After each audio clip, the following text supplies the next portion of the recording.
There we go. There we go. I'm going to have to try to remember how to use Zoom in public, so that'll be fun. I don't think there's much to it. As long as we can share screen, that might be something that we should have tested out ahead of time. We'll see. Yes, there are now 53 people here, so that makes me feel a lot Neat. better. Yeah.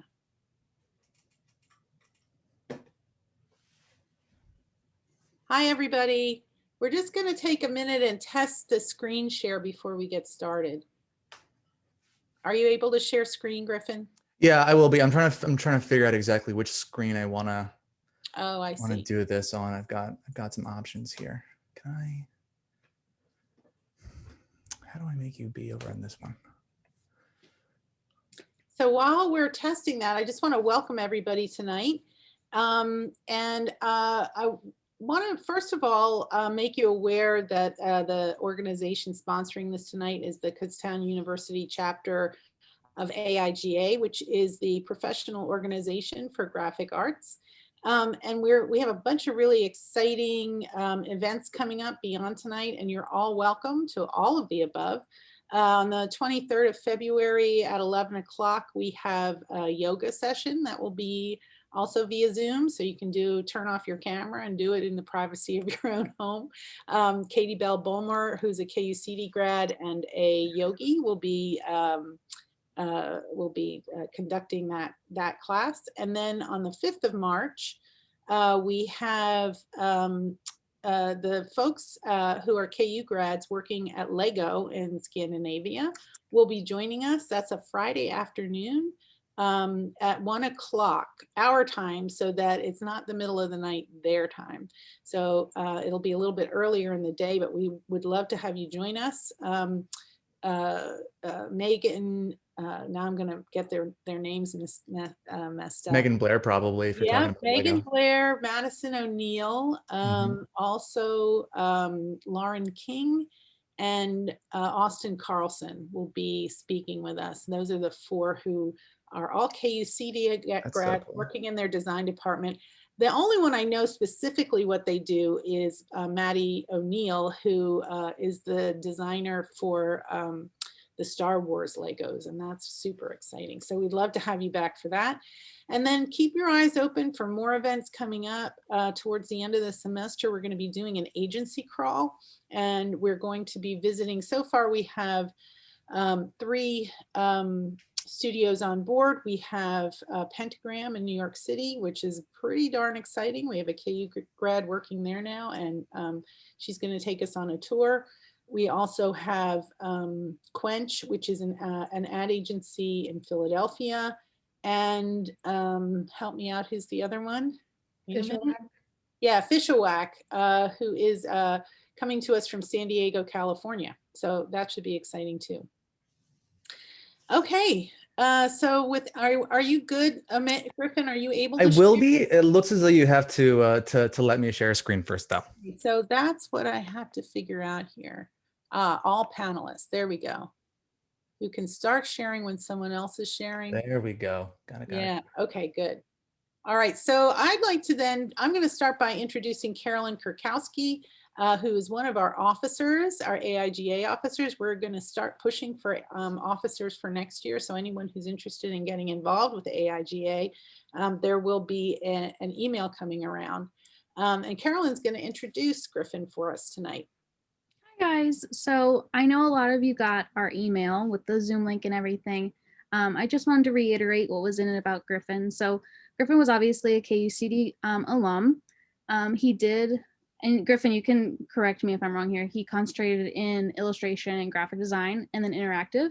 And then your first year out, you started with the Neo Pangea Society, which is amazing. I knew exactly what that was after I looked at your website, but that's so cool that you were involved in that. And then I started there. Sorry, I started there. And I covered this a little bit in the presentation, but I started there in 2015. So 3 years out of school. Got it. I was a freelancer and contractor in some other places before then.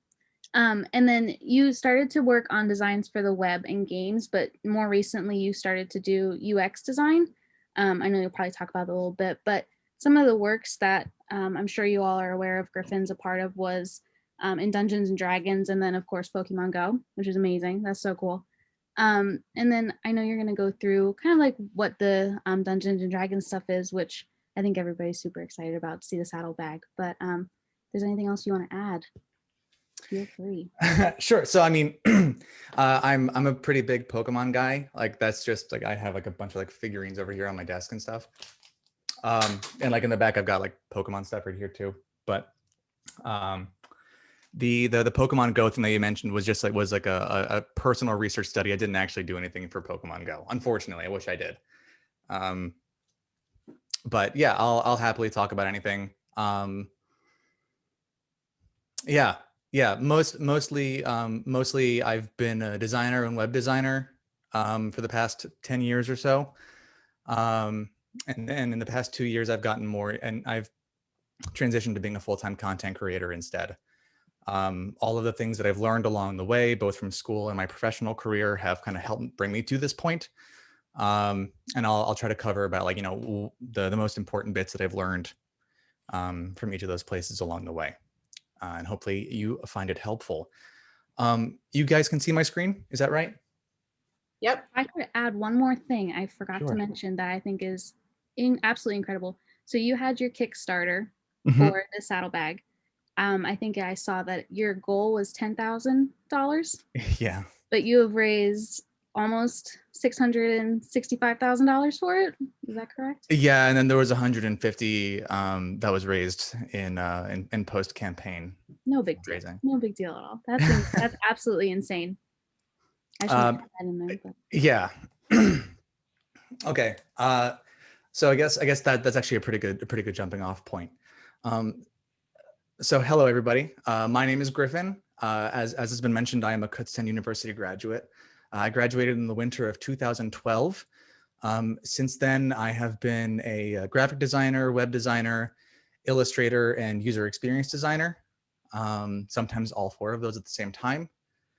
And more recently, in the past 2 years, I've transitioned to becoming a full-time content creator, making stuff for Dungeons and Dragons. Again, this is as a content creator, like kind of like with Pokemon Go, I just kind of followed a passion and started doing things that I really wanted to do.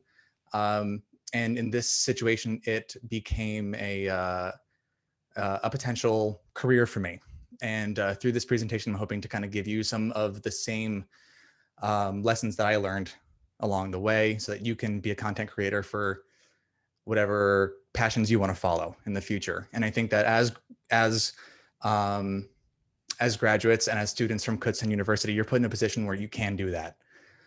You've got the background in handling yourself as a designer and thinking projects through and your entire branding. I think that you're all going to be really savvy and in a great position to be doing whatever you want to do with your career in the future.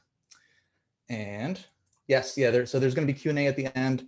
I'm going to be excuse my screen for changing shade a little bit here and there. That is my screen trying to prevent my eyes from drying out. Okay.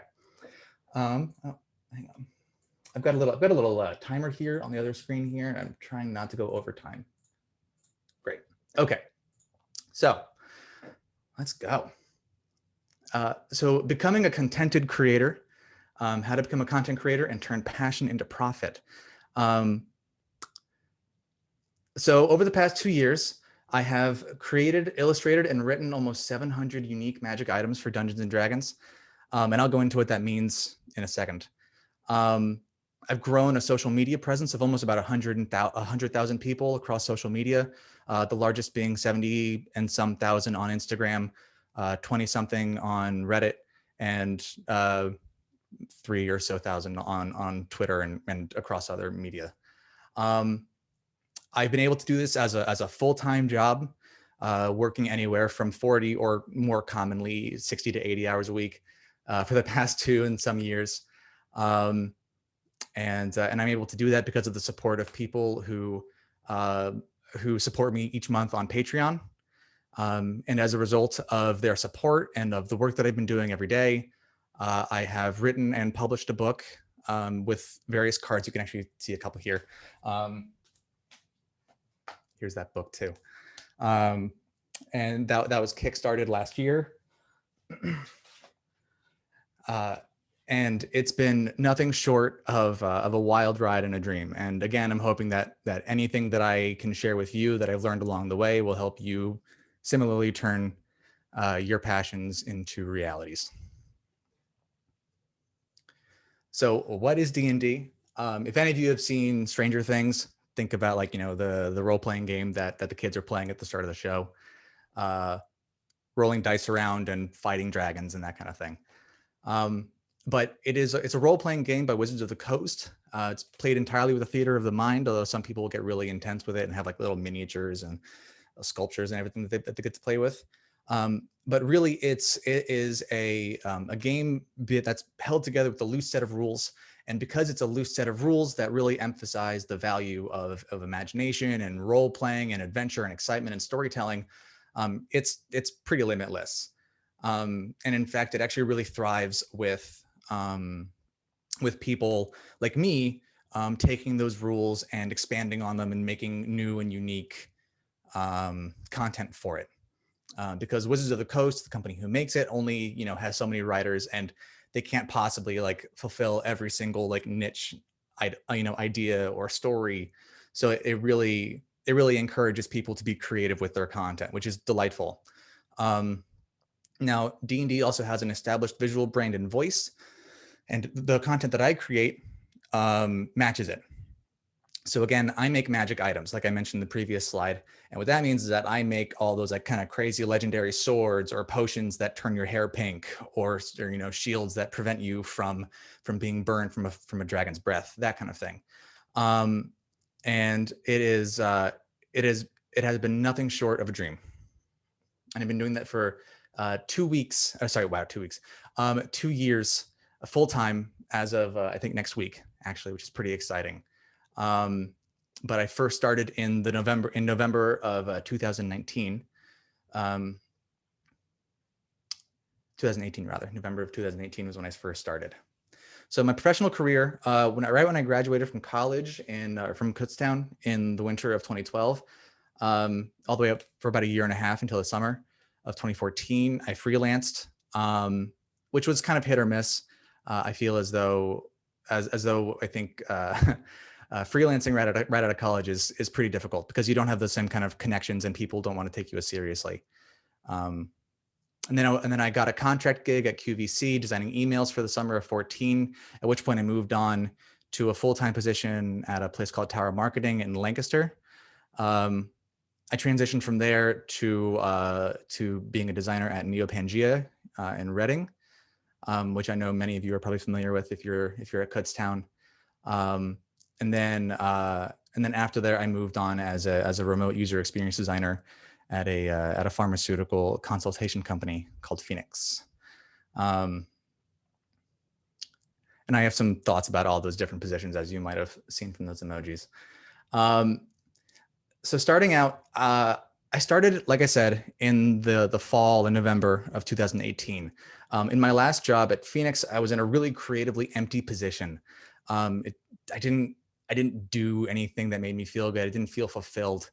And what I really missed was that kind of like brilliance that you feel when you really like merge something clever together, like that visual verbal synergy that you're always learning about at Kutztown or in any design school, and game design I'd always kind of flirted with. I had done a few little projects here and there, and I had an internship doing something similar. And what's really interesting about that is that you get to mix a combination of mechanical and gameplay values, like what is interesting and what is fun. And you blend those together the same way that you do with the visual verbal synergy. And so I always really enjoyed messing around with game design, and I had been playing D&D since the fall of 2015.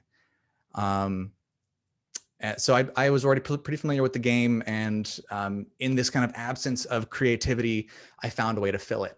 And that was just by making fun stuff, at least stuff that I thought was fun for D&D. in order to kind of like fill in that emptiness. Um, so I had a friend over a few months before, and we had just kind of like noodled around and had some ideas, and I had them kicking around on my desk for several months. And then I just started drawing them. And then I started writing them up, like, like writing up the details about like what this mace does, or what this potion does, or what this like rag, of cloth does. And I started putting them online, and really enjoyed interacting with the online D&D community. Now, there are communities like this all over, the internet for every different kind of interest and passion. So when I say D&D and it doesn't mean anything to you, like, consider it for horseback riding or landscaping or like literally anything, like felting, like cool creative things that you can do. There's a community for it. And so I really started enjoying it. And what I started doing, what I started out initially as doing, every handful of days, I started doing it every day after work. And I was sitting down with my partner, Danny, and she suggested to me that I start a 365 project because I was having so much fun.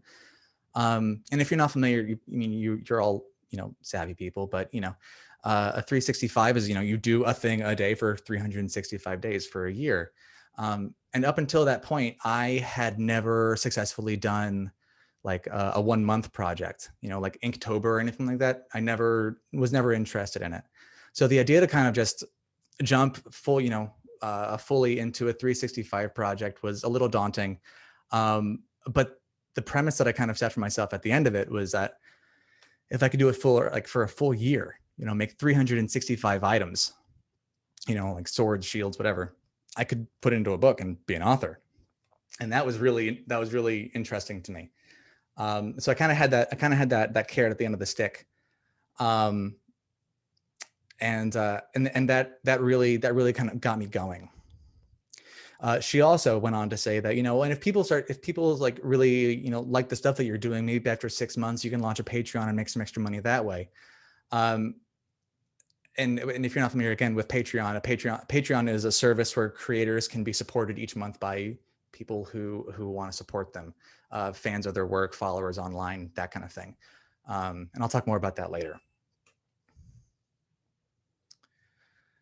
Well, the community responded really well because I kept on posting things every day and I kept on interacting with them.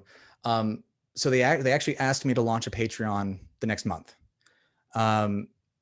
And so for the next 3 months, I managed to successfully balance this full-time work that I was doing during the day, and then with content creation for D&D stuff in the evenings. I wound up losing that job in February of 2019.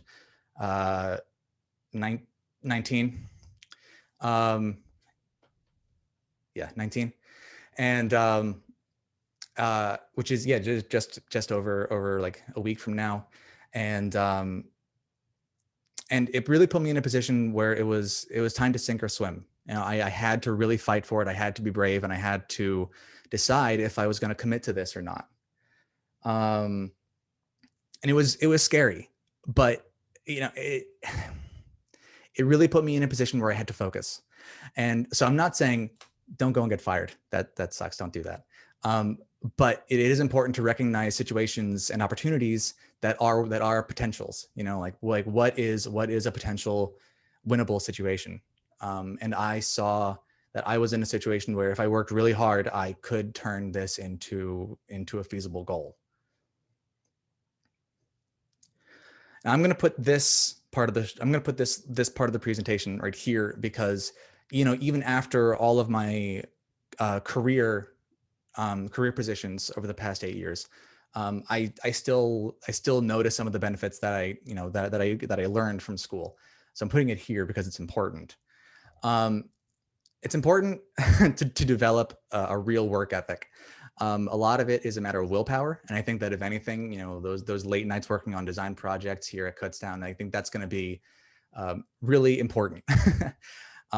This kind of intense work ethic is valuable, and it's going to get you far, especially when you're on your own and you have to spend these 80-hour work weeks making content and supporting yourself, making it work. So work hard now. It's going to save you so much time in the future. I promise you. And one of the things that at least was, I think, culturally a part of my experience in school was that illustration was kind of a little looked over in favor of the other aspects of design. And I want to say, don't do that. Don't overlook it, because out of all of my jobs that I've had, the fact that I could illustrate got me more jobs. If you are a designer who can illustrate, you are a designer who can save that company money on stock illustrations and time, because you don't have to go and find the right things to, go and repurpose. And you can also make like really custom, really bespoke work for clients that other agencies can't. Again, if you're working with a studio, otherwise you're just by yourself, and that's great. More power to you. So definitely consider taking illustration classes if you haven't already. Because they will only help you become a better designer, I promise you. School's also a great time to discover your interests, and then make the cool stuff for those interests, enabling you to make a kick-ass portfolio, because a really good portfolio can carry you as far as 5 years. And if it's like a really good portfolio, you can probably eke out a little bit more than that too.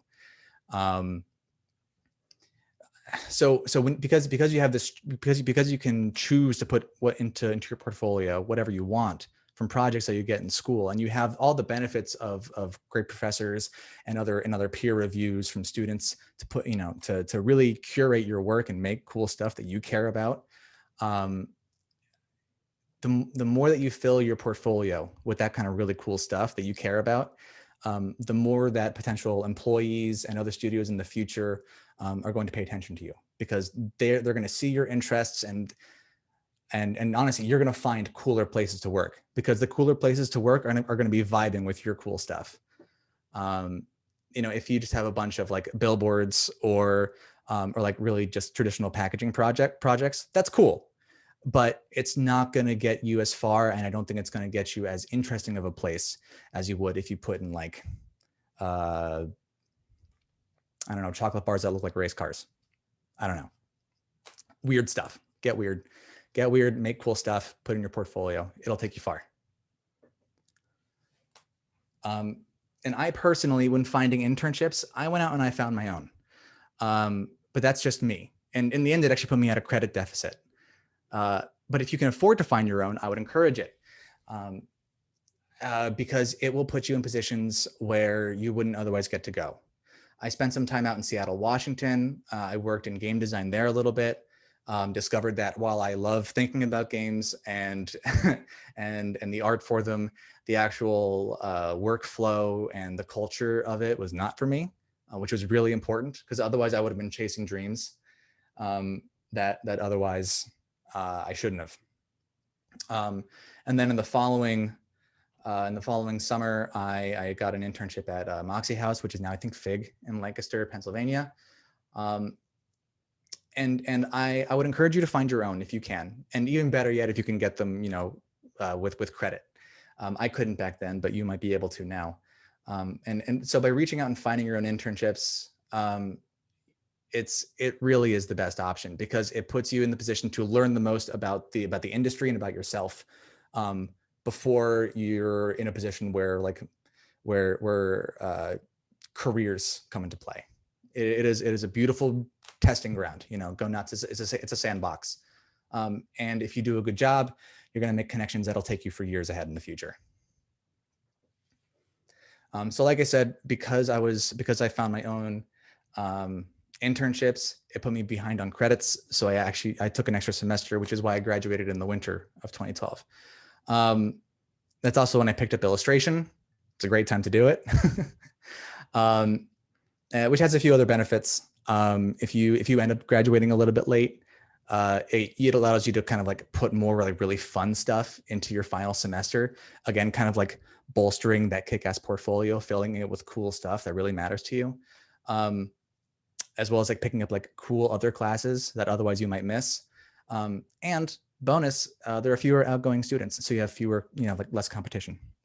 Most of the jobs that I ended up getting, I got around the winter and the fall of a year. So worth considering. So all of the things that I learned, all the habits that I learned, and the benefits that I had gained from Kutztown, from being in school, combined with what I had learned and what I'd gathered from my professional career, from actual jobs, all kind of like culminates to me making some conveniently good decisions when it came to making content for a living. Creating content from the start was tough because I already had this full-time job. But because it was something that I enjoyed multiple times more than my actual job, it was pretty easy to keep up. For that first year, like I said, it was a 365. So I worked 7 days a week on this. And like that on top of like the 40 hours a week for the job, it was a lot. But if it's something that you're really passionate about, if it's something that you really care about, it's doable. The other thing about a 365 is that you're posting on social media every day and you're interacting with people every day. And that ends up creating a really strong foundation for a community to kind of rally around your content. And it's that community that's going to end up supporting you monetarily whenever you get to that point. Whatever it is that you're making content for, you have a shared interest with these people, and that opens up opportunities for really great discussions and making connections with people. And like the people who I was having these conversations with are the same people who leapt at me to join the Patreon after a month, as opposed to after the 6 that I was expecting. So really, it's not just like throwing content out into the wilds of the internet and hoping that it sticks. It's throwing content out and having conversations and meaningful interactions with people and building this community up. That is I think equally as important as the actual content itself. And I'll go into that a little bit later. So the reason why I think that this worked for me was for a few reasons. Daily content creation keeps you at the top of mind. People want to support services and people that are always there when they say they'll be, especially if it's daily. And a lot of things that I talk about in this presentation have to do with like why daily works really well, but it's also really difficult, and ways you can kind of like work around it and schedule your life in a healthy way around it. As an example, Netflix is always available. You wouldn't really care to support it if you couldn't access Netflix on some Wednesdays, or if they just, turned off the machine and like went to bed. It's the reliability is really big when it comes to people wanting to support a service. There are other content creators that are incredibly prolific, putting out content every single day. But I mean, in terms of like design life, the most notable that I could think of is Jessica Hish, who started 365 of her own years ago for daily drop caps, and has since been like catapulted because of that commitment, because of that 365, into becoming one of the most prolific and renowned typographers in the world. But other streamers like on Twitch or on YouTube, and creators like on Instagram or Twitter, and hell, probably TikTok. I'm not hip enough for TikTok. People who create content daily or very near daily do really well, because people are always looking for that new hit of digital dopamine, and by being there, that is always a good idea. And then interacting with people, it made me more of a friend, like I was saying, than just a simple content generation machine. And people want to support friends rather than just supporting services. And because we shared a passion, it was one friend supporting another friend's passion. And because I would listen to them and interact with them, and if they said, hey, that sword is too strong, or hey, that sword is too weak, or yada, yada, yada. And by interacting with them and having these discussions with them, building a rapport with the community, people really grew to listen and appreciate and feel comfortable giving their feedback on things. And because it's that give and take relationship, people feel really comfortable supporting me as a person as well as a creator.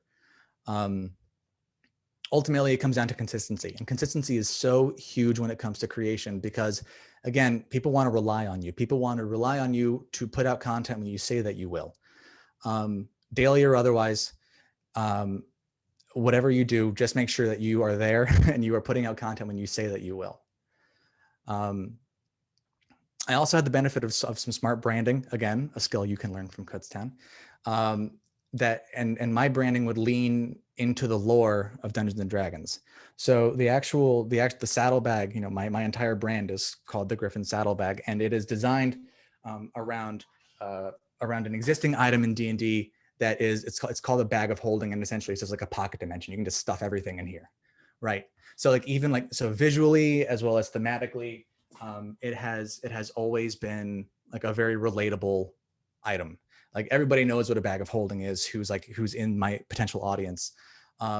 So having branding that kind of leans into like mystique or mystery or lore or story about this game, it would prove to like draw people in and make people more interested and more committed to it. And a lot of this leans into, I didn't know this at the time, the give, ask mentality or strategy, which is also based on the jab, right hook, boxing technique strategy. I'm not actually sure what you'd call that. But this is a process of building familiarity and brand loyalty. There's a book on this. You can find it everywhere on Google. The quoted bits that I have are just copy and pasted. This is everywhere. But ultimately what I was doing was I was showing what I had to offer. I made it instrumental to people because people really liked the content that I was releasing. And I made what I was offering more than fair. In fact, it's free. Everything that I've made is free. And because I became a friend of these people, I became familiar to them. People in turn became familiar with me, and had a lot of brand loyalty, had a lot of content loyalty to the stuff that I created and that I do continue to create.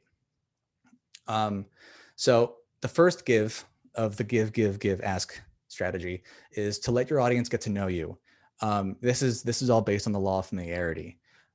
The more familiar a prospect is with the sales representatives and or the company, the more likely he or she will accept and return their calls and open their emails or their Instagram posts in my case, and ultimately do business with them or support them on Patreon.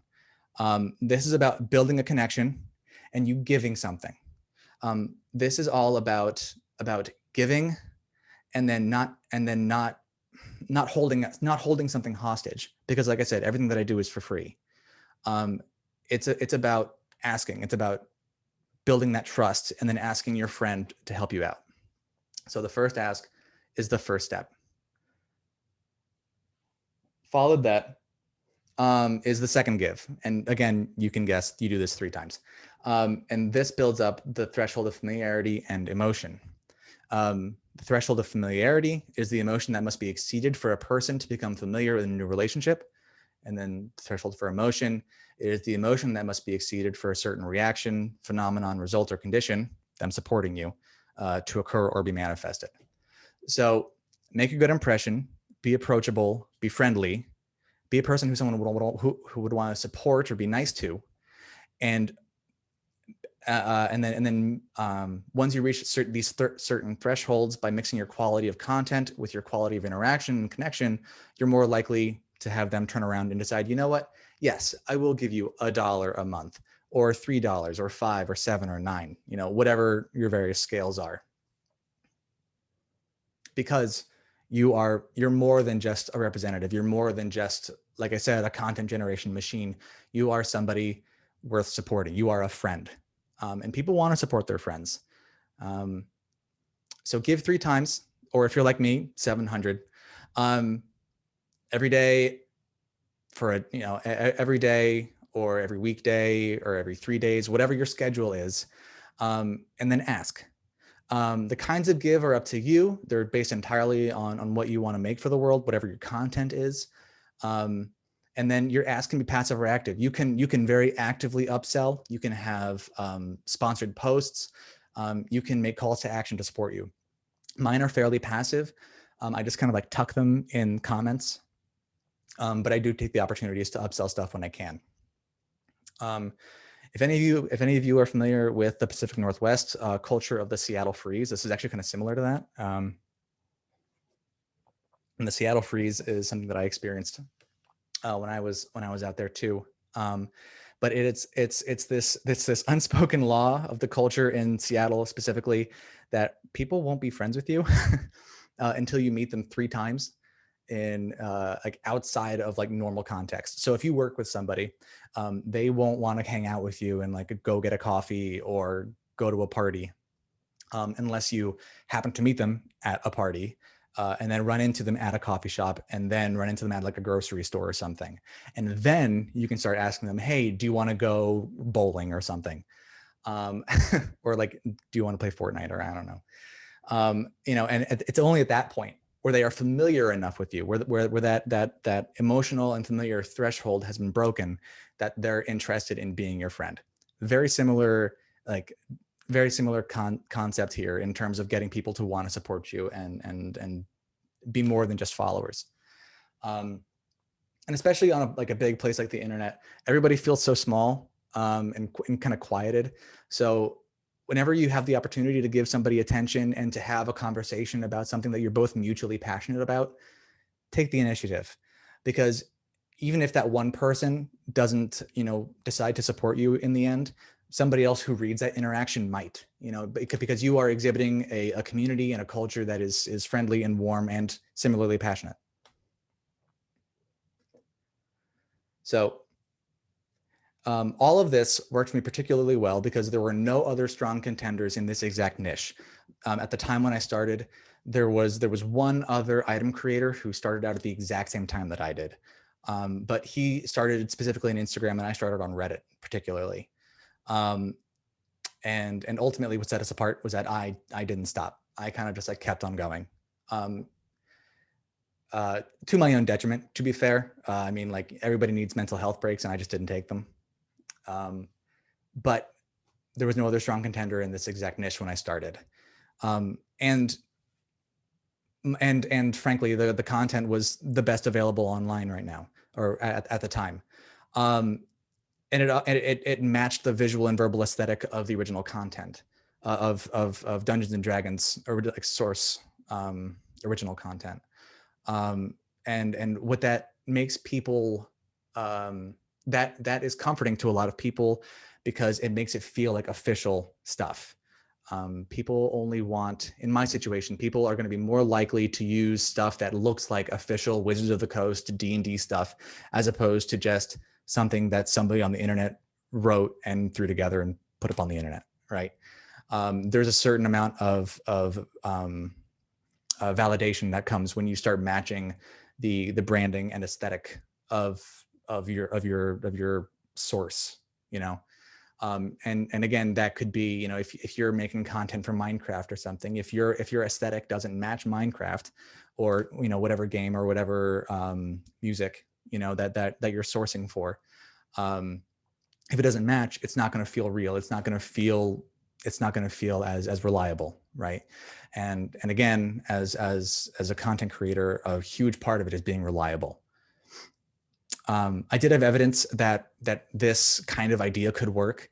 There was one Patreon creator at the time called Printable Heroes that had a lot of good success on Patreon, and he was creating these like little printable miniatures with like paper folded, and had he was able to do it as a full-time job too. And then there was a show called Critical Role on Twitch. I'm not sure how many of you are familiar. Bonkers successful Twitch show each week. Bunch of people play D&D together. They're like world famous voice actors, and gangbusters, crazy successful. So I had evidence that this would work. There was nobody else in the same field as me, and I had the passion to back it up and keep me going when others might not be able to. one of the things that I had learned from sharing this kind of passion and interaction with people in the community, though, was that people were very concerned that D&D would become a game that only people with disposable income could play.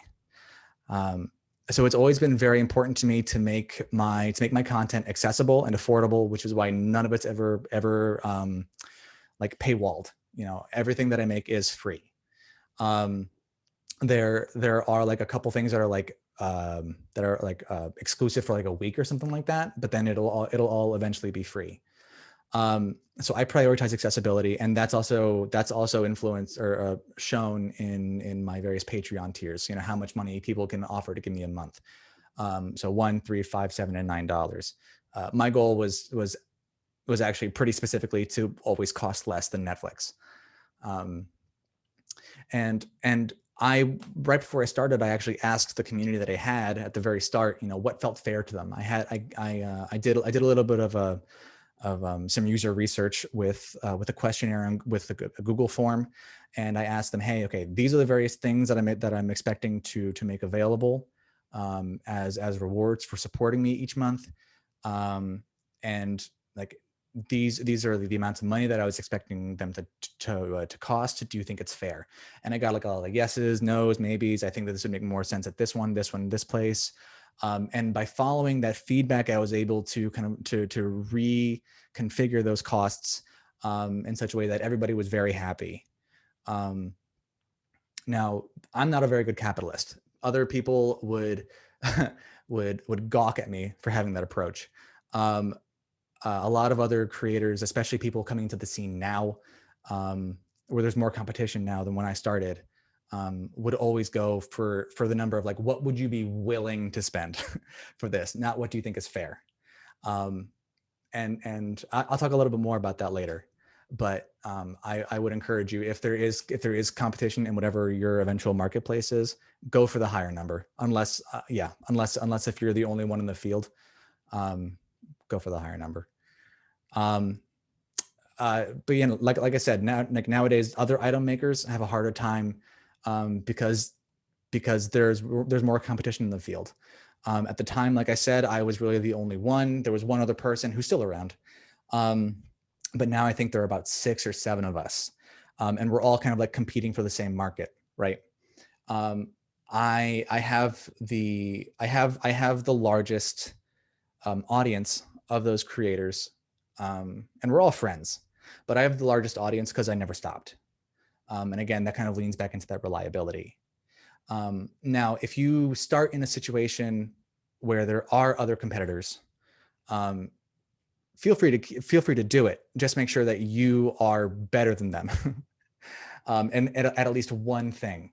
A classic example is my friends Che and Peku run a similarly very popular map making Patreon for Dungeons and Dragons. Again, like, you know, playing on like various landscapes. But when they started, there were other successful ones in the marketplace already. However, Che and Peku have since surpassed them in terms of audience and growth, just because they're so good at what they do. So I had the benefit of nobody else being in the space. If I tried to enter the space now, if I never had, 2 years ago, it would have been a lot more difficult for me. So take that into consideration whenever you're deciding what you want to do.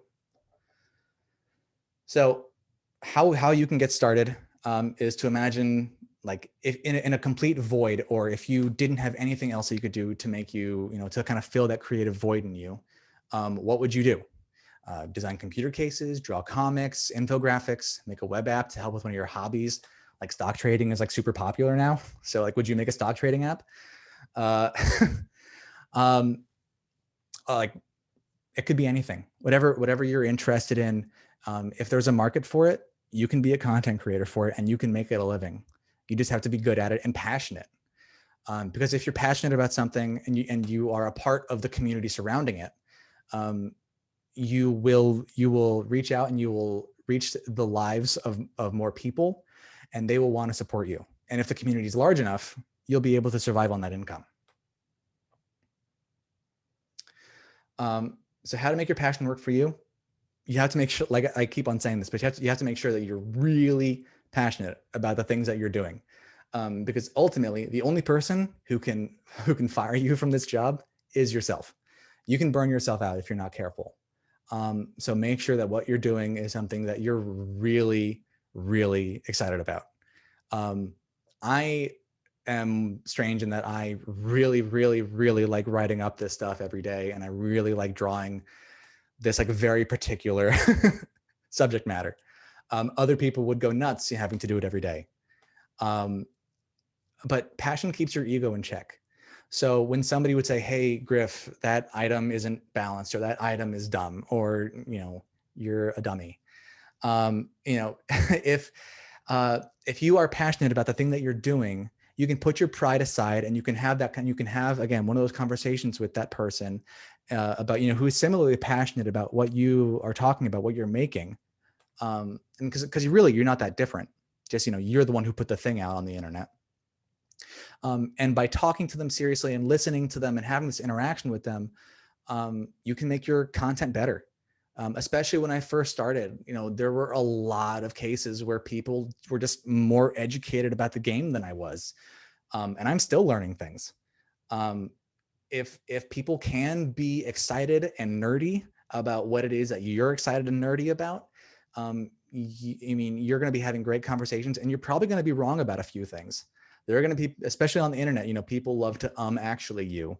And so long as you can take that, with grace and understand that you are both talking from the same place of passion and interest and commitment, you can put your ego aside and you can make a better product, and then everybody wins. And you look like a hero in that situation because you didn't blow up on the internet. And be consistent. Again, be consistent because people want to rely on you. That could be whatever your content is, make sure it's released at the same time each day, week, month, whatever works for you. I release every single weekday at 11 a.m. Eastern. I chose that time in particular because that's 8 o'clock in the morning for California, West Coast in general. Right before lunch on the East Coast, so people are like checking their phones, like getting ready to go eat. And then end of the work day, like 4 or 5 o'clock in Europe as well. So people are kind of similarly kind of winding down from the work day, again, checking their phone, looking for new content, looking for that digital dopamine hit. So I paced out my content at that particular time for that reason.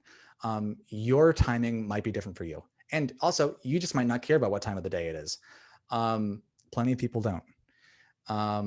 But that's the reason why I have my schedule the way that it is. And again, use that passion to talk to those similar people, talk to your community, interact with them, be the friend, because that's going to lean into your give, ask, strategy for getting people to support your work, because you're going to be more than just, like I said, a content generation machine. You're going to be a person, you're going to be a creator, and people want to support that. So setting your schedule, if it sounds impressive to you, it probably is. To you and everybody else. So if that means daily comics, bi-weekly podcasts, weekly packs of textures, I'm going to use Minecraft again, like creating new, like different block sets for Minecraft or something. Or actually kind of leaning into what Karen was talking about a minute ago, or at the start of the presentation about Lego, like creating new block sets, like new block designs each week, that's cool. If it's impressive to you, if you think that somebody else who's interested in whatever you are would be like, wow, what an impressive feat to do that, every X amount of days. It's worth doing at that increment. So long as it's not something that sounds like a chore. If it sounds like something that is too much, that would drain you, that would burn you out, don't do it. But if it sounds like a challenge, if it sounds feasible, but very difficult, and you can do it, like if you're that passionate about it, you should do it. Because people are going to want to stick around and watch it because it's cool. People love watching people succeed at challenges that they set for themselves. You see it in the news, like, oh, so and so is doing this incredible thing, or like this person just like broke the record for this. Be that record breaker, be the person doing the impressive thing. And even if it doesn't make it to the news, it's still going to be something that people who are interested in what you're interested about care about, and they're going to want to support you. They're going to want to see the cool thing. And people want to rely on you. So whatever your schedule is, stick to it. Give them a reason to support you. Make them believe in you. Don't surprise them. If you disappear for a week, you might as well just be erased from the internet. It's scary and it stinks. But if you need to take a week vacation, that's fine. Just make sure that everybody knows about it. Because again, if you just vanish from the internet, if you take that vacation and you don't tell people ahead of time, you're no longer reliable, and people don't want to spend money on things that aren't reliable. Again, just like imagine if Netflix didn't work for a week and didn't tell anybody. Completely different, right? You wouldn't want to support Netflix. You wouldn't want, not even support, you wouldn't want to subscribe to Netflix because you can't rely on it. And so a large portion of why I continue to grow month over month is because I just still haven't stopped. My schedule has changed a little bit. In the first year I was doing, 7 days. Now I'm just doing weekdays, and I do have scheduled weekend posts, but largely it's 5 days a week. And because I told my community that's what I was doing, there was no issue with it. People understood. People said, you know what, that sounds a lot more healthy than what you're doing before. You should do that you should do that normal work week. And there was no issue. But if I had just suddenly cut it, without telling anybody, I probably would have lost a lot of support because of it, because I would no longer be somebody like a product or an entity that could be relied on or trusted. Determining your value. I've broken this down into two different options that I think most things fit into. And again, I'm going to use Netflix as an example here because it's really good too. And so that's material and emotional. Material is raw content. Like, this is good content. I like this content. I want more of this content. That could be physical. That could be digital. It's like downloading files or, illustrations, podcasts, code, games, etc. Whereas emotional value is enjoyment, connection, community, friendship. How do you make a follower's time on the internet or wherever more meaningful and enjoyable? If you're a person, people, and I mentioned this earlier, but if you're a person providing emotional, some degree of emotional value, they're going to be that follower is going to be more likely to support you financially because you have made that connection with them. Again, kind of leaning into that give, ask mentality. Because you've made that connection, that emotional connection with them, whether you are trying to with them directly or not, you've made that connection because you have given them that emotional value. Services like Netflix are purely material, which is fine because they do it extremely well. Streamers, on the other hand, are typically emotional. Streamers and like other content creators, like idols or influencers, that kind of thing, typically emotional. And you can choose whatever ratio works for you. I'm probably 60-40 or maybe 70-30, depending on who's talking to me. And I think that you'll see the most success with both. But again, if you're doing one of them extremely well, you're fine. And remember, like, and ask yourself, like, how does your value work with your give, ask model? Is that how are you relating to your audience in such a way that the give, ask model works? So when it comes to selling your content, you have a few options. I typically use I use Patreon for mine, but there are other services like Twitch. If you're a streamer over Twitch, or even YouTube has memberships now. There's Ko-fi or Ko-fi. I've actually never been sure how to say that. And there are other services too. A lot of different options. I think even Facebook has some too. And some people actually make their do everything completely over Kickstarter. Like a lot of Kickstarter projects that kind of keep on fueling the next one and also their income. So the best way to ask for support is exactly that. You ask for support. Support in particular is a really good word, because it makes you more than just saying like, this is what this service costs. It is saying, if you support me for this much a month, you get this, you get rewarded with this. It also puts the follower or your audience in a position to be the hero, because they're not just giving you money for a service. They are helping you as a creator do the thing that they like you to do. It makes them feel powerful. It makes them feel helpful. It makes them feel important, which is wonderful, because they are important. You wouldn't be able to do the things that you're doing without your supporters. And ask yourself, what are you selling? Is it paywalled content, privileges like voting and stuff like that, or like messages with you, other kinds of quality of life improvements, something else? A lot of my content is purely quality of life stuff. Like I said, all of my like items and other kinds of content are freely available. But what I do offer to people who support me each month are things like art files or ready-made printable content, like cards. Some people really enjoy like item cards to play with, to use with their games, or other kinds of compendiums to make it easier to find like the right item for you. Quality of life stuff typically, I think, works really well. And whatever it is that you decide to sell, make sure that it scales with you. One of the mistakes, or one of the things that I learned early on when I started, was that scaling is really important. I had some early rewards that were simply unfeasible as my community grew.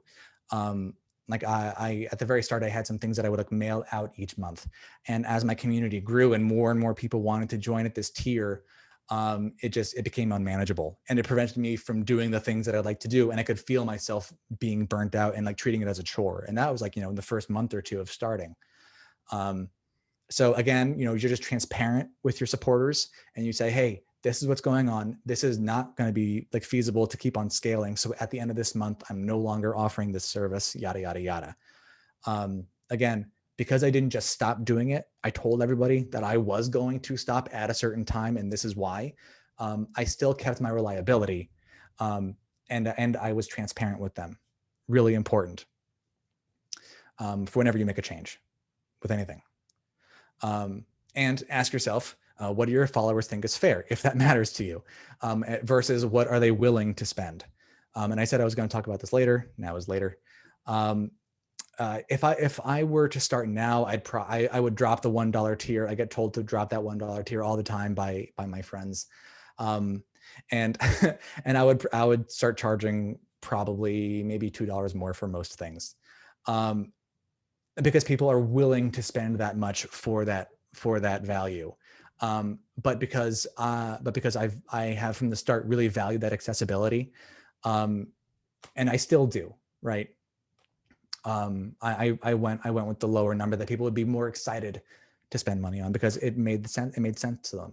And especially with digital content, it really doesn't matter how many people access it, because you could have the same file out there, and whether 1% or 100% people access it, doesn't matter. So it's really no skin off my back to offer it for a little bit less, just so that more people will be able to spring for it and choose to get it. And I think that what that has probably earned me over time is a lot of goodwill. So it really just depends on what your values are, and kind of what your starting point is. And so for all the reasons that I've mentioned up until now, I went for the fair number. But like I said, I'm not a great capitalist. And are you okay with having sponsored posts or advertising? I get harassed about this too by my friends, but because I don't sponsor posts, or I don't advertise on Instagram or Facebook. Every once in a while, I have sponsored like content creators for the D&D scene, but I haven't nothing that I would go as far as say as advertising. Now again, you might be and probably should be okay with doing that. And it's worth considering, what would make sense with your brand. Who would you advertise with? Who would you sponsor in order to get your work out there? Conversely, would you be okay having your content sponsored? A lot of YouTube and Twitch creators and Instagram creators, have like sponsored content. They would say, hey, this post, this post or this stream is brought to you by so-and-so, probably Audible, uh, or something like that. And you have to ask yourself, is that okay with your brand? Is that important to you that you don't do that, or that, is that acceptable to your brand? Again, it's entirely up to you and how you want to run it. Now, I'm sure you've all heard about, the algorithm, and it's kind of a jerk. But if you are consistent with your schedule and your content, it will work for you. So social media algorithms prioritize daily content because it generates more user interaction, and similar to people relying on you based on your schedule, the algorithm will rely on you as well to maintain it as well. So as soon as you start deviating from your schedule, the algorithm will see that and be like, the so-and-so is no longer like a trusted source for content to push towards people on like the explore page of Instagram, or on the suggested streams on Twitch or YouTube or whatever. You can tell what social media platforms I use. So some things like mentioning Patreon or OnlyFans or Ko-fi will demote your posts on most social media platforms. But if you put them in like the comments, it doesn't. So you'll notice if you see any of my social media comments or posts, at least on Instagram, that in the comments section, it'll talk about like ways to support me. Because if I put that in the up in like in the actual post itself, it would demote that. On the other hand, commenting and replying to people, which you should be doing anyway to kind of build that community, will promote your posts, because because the algorithm sees that as interaction, and they want to make big posts bigger, right? Which is how things go viral, because everybody's talking and yelling about one certain thing, or talking, so add to the conversation. And like I said, consistency, for both your followers and for the algorithm. Now, in terms of posting to social media, either like to kind of spread it around, or to schedule for my weekends, I use Zapier, which is a service for a certain amount of dollars a month. It has various tiers. You can kind of set it almost like Photoshop actions, where it's like, if I post this thing to Instagram, it will go to Twitter and Facebook and Tumblr and Twitter, everywhere, Pinterest actually also. Or you can actually set up for Patreon as well, where if somebody joins, you can send them an email, that kind of thing. It is a lifesaver for sure. Because of Zapier, I only have to post to Instagram to have it go to every other social network, basically. Later allows me to schedule a post for Instagram ahead of time, and then it'll post automatically at a certain time and day. Except for stories, you have to do those manually. And postpone I use for Reddit, which is very similar to Later, but it's for Reddit. There are jerks on the internet, and I'm almost finished here, but there are jerks on the internet. I don't know if you know. And how you handle them is entirely dependent on you. Some people, like especially streamers, can get away with like heckling hecklers right back. And it really just depends on your personality, and the voice of your brand. If whatever your brand is gruff and kind of like just very straightforward, you can absolutely tell somebody off on the internet, and people will applaud you for it. In my situation, because mine has been, it's very my brand's voice is very patient and accepting and kind, which is really just kind of my default setting anyway. If I were to blow up at a jerk on the internet, I would look really lousy. And I would wind up, again, that wouldn't be the reliable behavior. So really whatever works for how you handle the internet and how you handle the jerks on it really depends on kind of whatever your default setting is. Because again, the only person who can make you quit this job is yourself. And if you turn this into a job, into something that's a chore, into something that you don't like doing, or you kind of like resent having to handle people on the internet, because you have to act a certain way or put on a facade, you're going to burn out. So make sure that whatever your brand's voice is, specifically to handle jerks on the internet, it matches your natural reactions. The worst kind of jerk is somebody who will criticize you for doing the right thing. Those comments sting. It's why most people say don't read the YouTube comments, because those are so mean. And I still lug around some comments like this. Sometimes you can use those comments to fuel you, like just kind of like to spite this person. I'm going to work extra hard, and that'll kind of push you to the next level. But ultimately, it's important to remind yourself that those people are just jerks, and you could be doing everything right and you'll still disappoint them, and they don't matter. Because really what matters is that you make yourself proud and that you make work that you like. Because you're going to be the person who, as a content creator who works for themselves, you're going to push yourself forward in the end, not them. So to recap, wait a minute, 3 minutes before time, perfect. Make sure that your content is something you're truly passionate about. It should be something that has an established community surrounding it. Establish a schedule, and above all, stick to it, because reliability is critical. And if you're not top of mind, you're as good as gone from the internet. So be careful. People have lost entire careers because they took a vacation without telling people. Consider times of day, week, or month that make the most sense to you, the rest of your audience, and to your brand.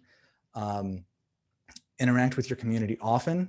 Have an established voice. Again, that should be just your default setting, your default personality. And then determine your value as a creator. How material are you versus how emotional are you? And how does that feed into your give, ask model, in order to bring on new supporters? So that is the end of my presentation on how to become a creator. I do have a few quick practical lessons that I've learned in the past 8 years, that work with both being a traditional designer, getting jobs, and being a freelancer, as well as being a content creator. And I'll kind of talk to both of those. It's only a few slides. So getting jobs is kind of terrifying, but headhunters are godsends. Form good relationships with them, reach out, make friends, be nice, send them flowers and goodies. They will be the ones to get you there out of a jam and into a steady job when you don't have one. When I've lost jobs, I have been fired, I have been laid off. It always sucks. They are the first people that I get in contact with. I call them up, I send them emails or text messages, depending on whatever your relationship with them is. Talk to headhunters, and more is better. They are going to be the people who find you work when you don't have time to find them yourself. They only get paid when you get paid, because their income is, or like they get paid like a fee based on whatever your agreed upon rate is, or salary, or whatever, as soon as you're hired. So it's free to you. They want you to get hired. They will put in the work to make sure that you do. So it's up to you to be a good enough designer, using your time while you're at school, to give the headhunters stuff to work with. Go to conventions for anything that you're interested in. Talk to people about doing cool stuff at those events. Tell them about what you do. Say what you like about that thing that you have. Again, like shared interests. And have these conversations, make these connections, and use that to find jobs. I have found a few jobs there. I have found internships doing that. And especially if a convention exists, that means that there's money involved. So if you're a content creator, doing a thing, and whatever your interest is has a series of conventions, that means that there's money involved, because there wouldn't be a convention if there wasn't. There are people who make very comfortable livelihoods fishing, and they just go out and fish. Sometimes they live stream themselves fishing. Other times they just make like compilation videos, because people love seeing things that they care about in action. So go to conventions, and interact with the community and network there. I hate saying that word network, but it really is very helpful. Going and using these conventions of things that you're interested in will make sure that you actually enjoy networking, because it's all stuff that you're interested in. And find places to work where you're the underdog, but you're passionate about what it is that you're working on. I have had the best work experiences at places where I was by far, like not the most talented person there, or like, not the most experienced. It will force you to get better. It will force you to work harder. It will push you leagues beyond what you'd be able to do otherwise. Go places where you're uncomfortable, but passionate and brave. And if you're a content creator, you decide how big your pond is. Who do you want to compare yourself to? Who do you want to work with? You decide, how much of an underdog you want to be based on how large you want to cast your net. Life as a creator, or at least to a certain extent, a freelancer. Taxes. Assume that you're spending 33% of your income on taxes. If you are employed somewhere else, especially if you're salaried, most of the time you're going to be paying about 20% in taxes, and that's because your employer is going to be paying for your Social Security. As soon as you become like full-time or you make income other than that, you have to pay that extra 13% for Social Security. So that's going to be the difference in net gains when you make the switch from being an employee to a freelance, or yeah. Being a content creator, especially when you're the first one to especially when you're first getting established, takes all of your focus and then some. You always have to be on, because the only person who's going to be responsible for anything that happens ultimately is you. So it requires you to really be committed to it, and to even like probably to your detriment, to be honest, like just always be on. It takes practice, but you can learn to dial it back and turn it off, like give yourself some space. If you have a partner, especially if they're a live-in partner, they need to be on board and understand with what, and understand what you're doing. Because frankly, they're probably not going to see you for a while. My partner barely saw me for the first year. Like I said, I was working 90-hour weeks pretty regularly. And we live in an apartment together. And yeah, I was in my office 90% of that year. Eat and exercise regularly. Again, have a schedule for that. Super important, because otherwise you will burn yourself out. And especially if you don't work in your bedroom. Don't do it. That's a high way to depression. Don't do it. Invest in a standing desk. I've had one for about 10 years. They're godsends. And good computer ergonomics. You may notice that I'm like looking over here. I have a TV about 8 feet away that when you look at it, it's the same dimensions as like a 27-inch monitor. So I have terrible eyes personally. I've had 2 eye surgeries. So take care of yourself. Invest in good ergonomics, whatever that looks like for you. And have a plan in place in case you get sick. Just that way, everybody, all of your audience, all your followers know what's going to happen in case you have to duck out for a week or something. I got COVID at the start of December. And because I had like an emergency plan in place, everybody knew what was going to happen, and it was really okay. And people were really supportive. They said, get well soon. But if I had just kind of dropped off the face of the planet for a week or whatever, people would have been really upset and distraught. And again, I would have lost that reliability. So have a plan in place. Last slide.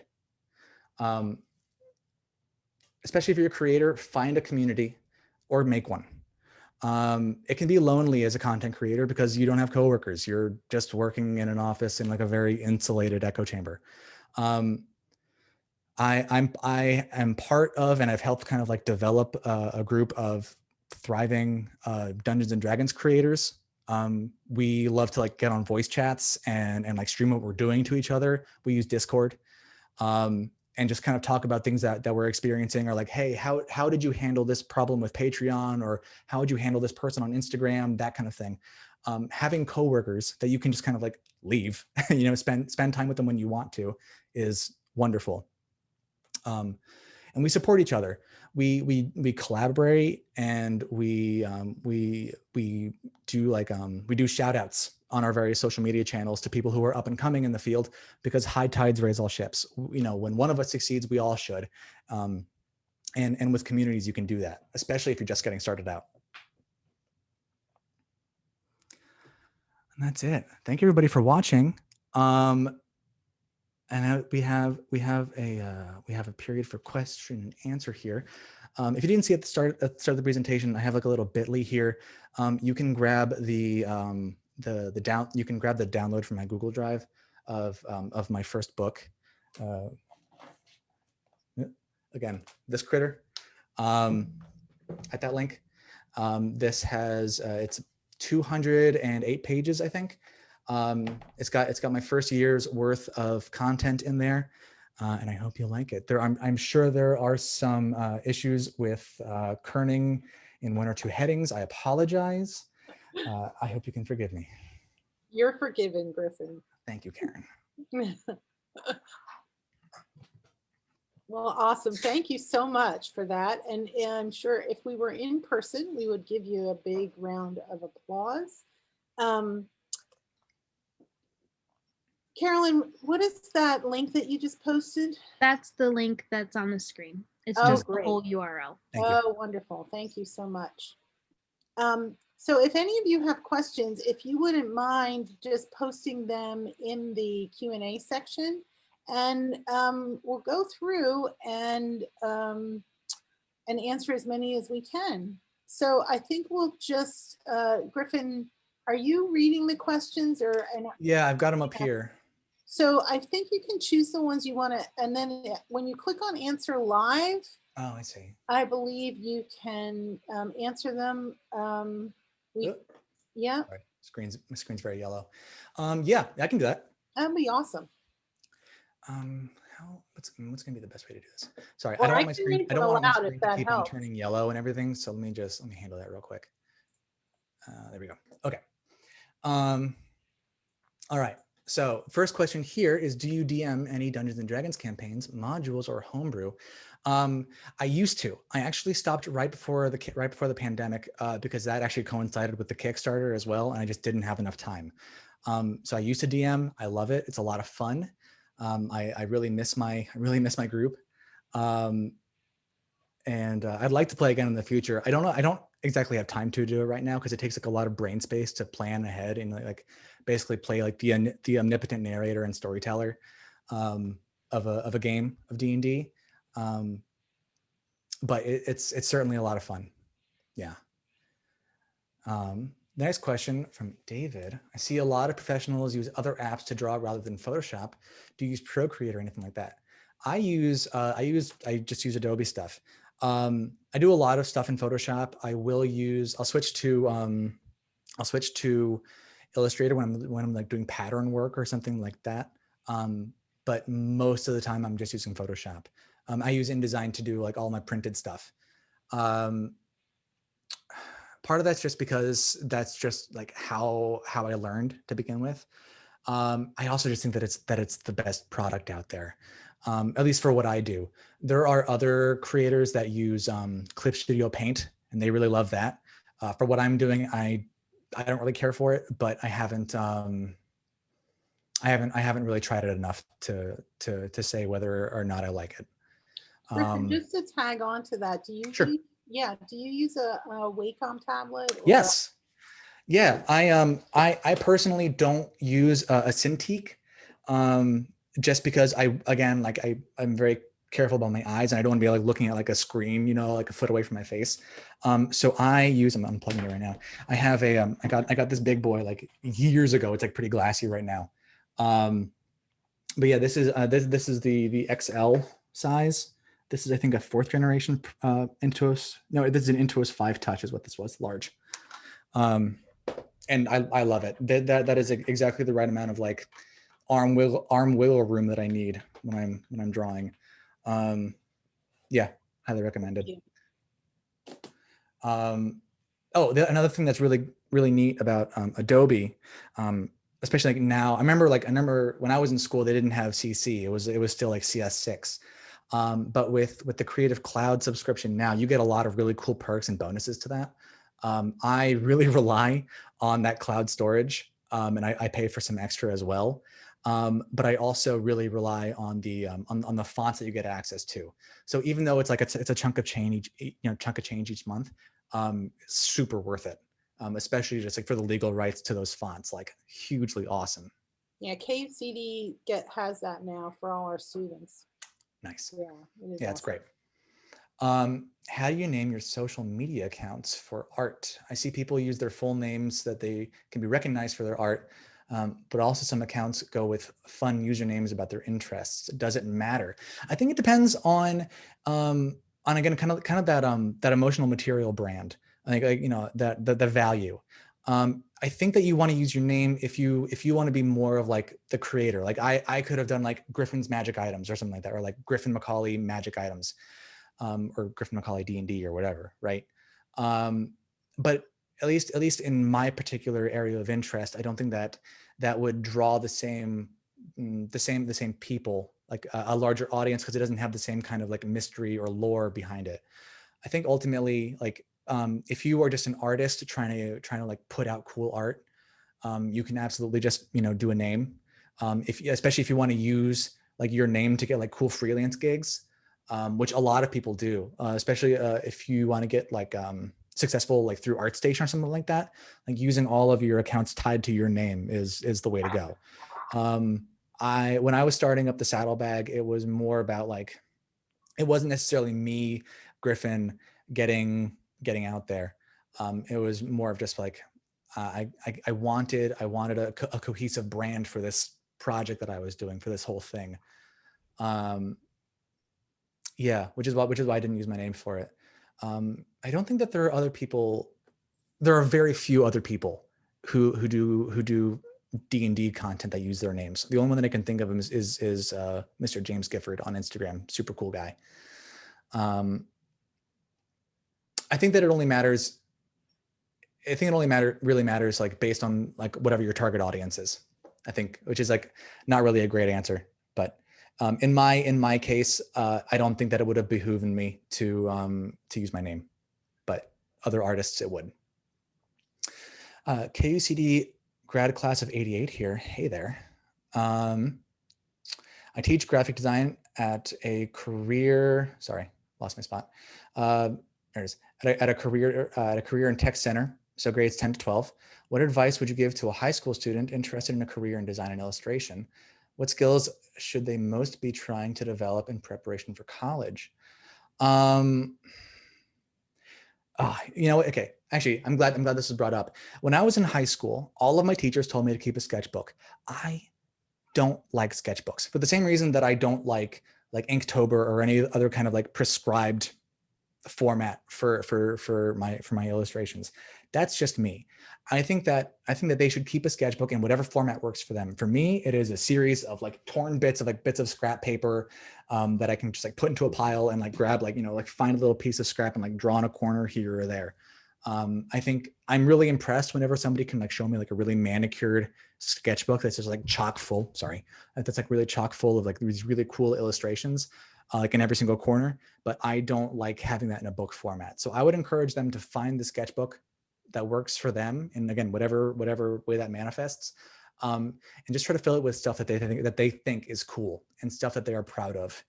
And that could just be like little doodles here and there that like eventually maybe become something bigger or like a set of things. But just find the way that find the way that they want to produce art, in like whatever format that is. Any other advice? Come to Kutztown. I was gonna say I don't want to shill out too much, but yeah, I mean, Kutztown's just a really good school, and you know that. Yeah, school. Yeah. How did I motivate myself to create content every single day? I just really love it. And again, like it really just comes down to like what you are passionate about. Whatever it is, it could be about like whatever book that you're reading that you're really interested in. Like maybe there's a book series that you're really keen on, and you like go page by page and you do like a bit of like fan art for every single page or chapter, or you just I don't know, like anything that you really care about, you want to do that in your spare time anyway. Because I was in a position where I wasn't working very hard in my job because I didn't need to, and I just felt empty at the end of the day. I needed something to kind of like rekindle that fire. And it just so happened that like that this really, it ticked all the boxes for me. Yeah. So I think it's really just, it's finding that thing that you can create content for every single day, or like every other day, or again, whatever your schedule is. Yeah, you got to really love it. Whatever it is, you got to really love it. Some people love entertaining on streams and Twitch, and they end up becoming really successful streamers because their heart's in it. Whatever it is, just make sure your heart's in it. Make sure that you really care and that you're passionate. Where did you start posting first? Again, you're following Reddit, at least with Dungeons and Dragons specifically. Best people for that's on Reddit, just because people are, and like I love them very dearly. They are very nerdy, and very keen to correct you when you're wrong, which really is just it's to your benefit, frankly, to be called out when you're wrong. So yeah, Reddit's great. I'm actually the reason why a few subreddits have post limits for users, because they got sick of me posting every day. Okay, cool. What's one of your favorite items you've designed? I get a feeling that's actually somebody in my online community who's asking me that. I have a few. Typically, they are for items that are sentimental to me, because I'm always becoming like a better illustrator and a better writer. Although because I'm matching the voice of D&D, I think there's like a certain ceiling for what my writing can be. Ultimately, it's like because I'm matching them essentially. But I'm always becoming a better artist. Like I've in the past week, I've made some really cool illustrations that like I'm proud of, and that always feels good. But the ones that like warm my heart when I think about are ones that I did in like the first year sometimes too. I guess like namely, actually, the 100th item that I did is the Fire Dervish cloak, which at the time I was like really proud of the illustration of, and I thought the mechanics were really clever for it. And then the 200th item was actually as a tribute to my dog, who is actually not here today, but normally she sits right there with me while I work. She was really sick, so I made an item that was like kind of a tribute to her, just in case she didn't make it. That would allow players to kind of like wear like a necklace or a bracelet that is like essentially a dog collar, and they could like use it to like summon like one of their like lost pets or whatever as like little ghostly visages around them and interact with them, pet them, and that kind of thing. And like that always makes me feel good. My dog did survive. And then the 365th item, which was the saddlebag itself. And like that just because at the time I was really happy with the illustration. I still am. I think it's good. But also just because like it was like such an amazing capstone. It was just really emotionally valuable to me as like a milestone. And I think it also had some really uncommon and clever mechanics to it in terms of the gameplay that hadn't been done before up until then. Do you have any? I'm sorry, I'm scrolling down here. Do you have any favorites when it comes to other content creators? And do you play TTRPGs other than D&D? Thanks, love your work. Thank you, Raven. Yeah, other content creators. I was a part of I am a part rather a team of content creators for D&D called Team Super Hydra. Anybody in that group are like some of my faves. That includes Che and Peku, DM Dave, and It's a D&D Monster Now, and Paperforge. All of them are very good friends of mine. Other item creators in the same space as me, I really admire, and I talk to them like every day. That includes Loot Tavern, again, the Instagram, Loot Tavern, and Dungeon Strugglers, and DM Scribe is another one. There's also the Mad Cartographer, who's another map maker who I speak to very regularly. And oh gosh, there's also a musician for D&D, just makes the most incredible like cinema, like movie level content for sounds and movies and music. It's just incredible. And that's Music D20. Again, all incredible people. There's actually a section in the back of the book here, or actually in the PDF that you all now have, that has a list of some of my favorite content creators in the back. I think it's on it's on the page like right before the Kickstarter names. Again, very, very back. I think it's like page 207 or something. What's your favorite D&D item of yours right now? What's your favorite Pokemon in your Pokemon game? So I've already answered the first part. My favorite Pokemon. I actually haven't played Pokemon Go since they made like the change to Pokestops or whatever. It totally lost the magic for me then. But my favorite Pokemon in general is probably Leafeon. I'm kind of a sucker for that. How do you come up with characters and story and story of each item? Mostly it's fantasy barf. I just kind of like smash my keyboard a couple times and see what comes out, and I fix it from there. And actually over time, it's been that cumulative amount of fantasy garble has come together to create some settings and places. Like you'll notice, actually in one of the later sections of the book, the PDF, there's a place called the Festerwood, the Everglacier, and some big bad guy called Dandelion. All of them are just the result of like fantasy garble nonsense that I spat out and people were interested in, and then I eventually kind of expanded them into more deep and in-depth stuff. Some stuff sticks, and then eventually, if you want to, you can kind of call back like names that you spat out or people or places, or events, and kind of like slowly build up lore and an interest in a thing. It's really not that clever. It's really just kind of like random accumulation, amassing into piles.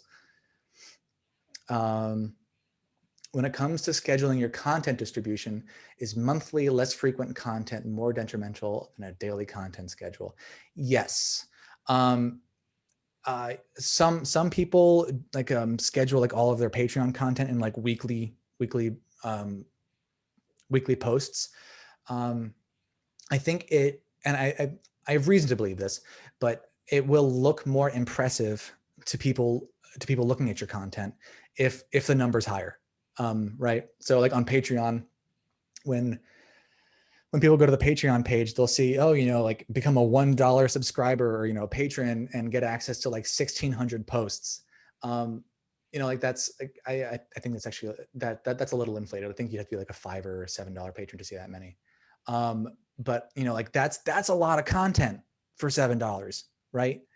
Now if I had consolidated all those things into like weekly or monthly posts, but by now that actually would still be pretty impressive just because I've been doing it for long enough. But especially like just getting started out, in order to kind of like grow that following initially and actually make it possible for you to keep on doing the thing that you want to do, more is better. Yeah. It also makes people feel as though like they are getting their money's worth more regularly. If you do like a thing a month, even if it's like a lot of things in a month, but still only like one post, it's still a little bit of like am I getting my money's worth this month? For patrons to think about. There are ways around that. Like Patreon has like a pay per post option where you can only charge people like if you post a thing, and you can say like charge patrons for this. But Patreon doesn't really want to continue that option, so I would advise against it. They are much more keen on like the monthly subscriber bonuses. There's a bunch of questions, Griffin, just so you know. We have like 28 of them. So whenever you feel like you want to skip one, or you're sort of at the end of your time limit, feel free to skip. Okay. Yeah. I mean, I'm happy answering all of these. I don't want to keep people longer. I think there's a few that are repeats too. So yeah. I'll handle it. Yeah. Edit as you go. Mm-hmm. Scheduling you've heard of the immovable rod item in D&D, yes. Actually, one of the first items that I made is called the immovable button, and it's kind of similar to that. A little more surreptitious. That was like within the first month of me making content. The immovable rod is super classic, and the illustration for it's great. What's my emergency plan? That's a great question. My emergency plan is I have like a backlog of not content that I've made, but content that some of my friends have made in the D&D space. So when I got sick, I had some stuff to start with, but I also reached out to a bunch of my friends in my creator community and said, hey, I am sick. I can't post next week. Maybe the week after that, I don't know yet. It was just 1 week. Do you have anything that you'd be willing to share with me that I can give to my patrons and share, share for like a day next week? And what I did was I scheduled everything, again, using Patreon, you just scheduling ahead of time with Patreon, and then with later and postpone for Instagram and Reddit respectively.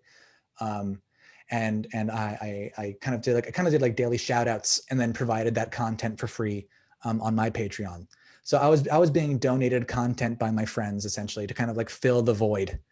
So that I didn't, like I said, vanish off the face of the internet. And what that did was it signal boosted my friends who make really great work. And it kept all my patrons happy. And then it made my friends happy because they brought in new patrons who wanted to support their work. It worked out really well. What's my opinion about having fan art in portfolios alongside original art, of course? I think it depends on the fan art. I'm actually not sure.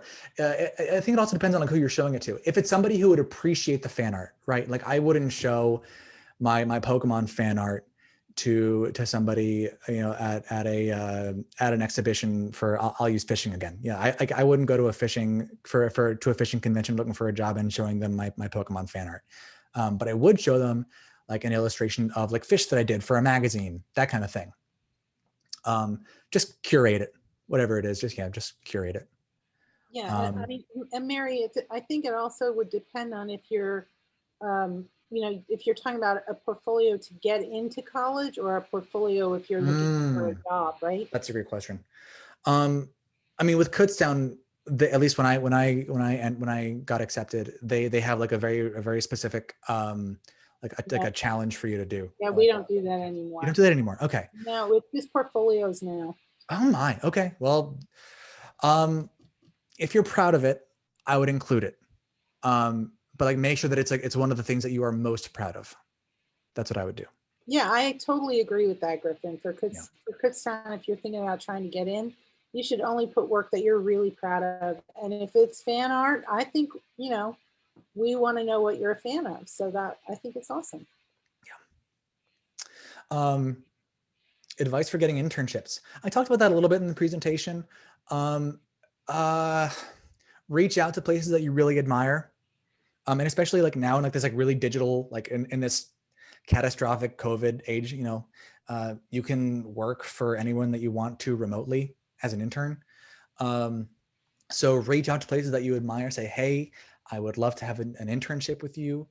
I really admire the things that you did with this particular project for this particular reason, or like this really affected me, or, that kind of thing. Show that you know what you're talking about, show that you're passionate about the things that they are. And just kind of make, send a couple emails every, like handful of months, right? I got my job at Neopangea because partially because I had some name recognition.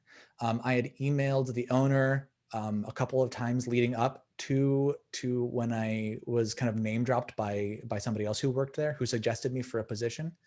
And because my name rang a bell, I had a bit of a leg up in that situation. And Griffin, I think I mentioned your name to them pretty much every time I spoke to them.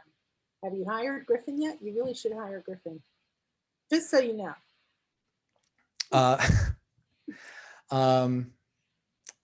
Favorite character from Critical Role. I haven't.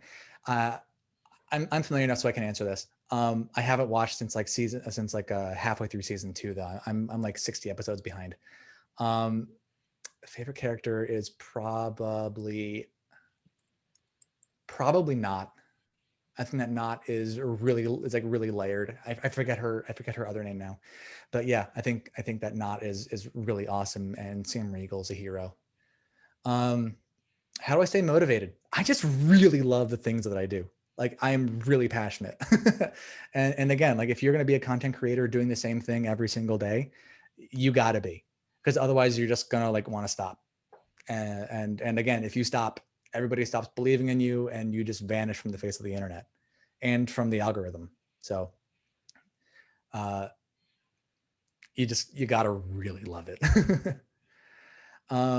Hello, fellow cleric. That is me. Tempest for my domain. I like lightning and thunder and stuff. Happy to provide. Thank you. That's super nice. Not sure if this is exactly the best question to ask, but how do you handle the legality? That's a great question. Of what's essentially fan content. Obviously, with D&D essentially just being an idea, it's probably different. But what other areas?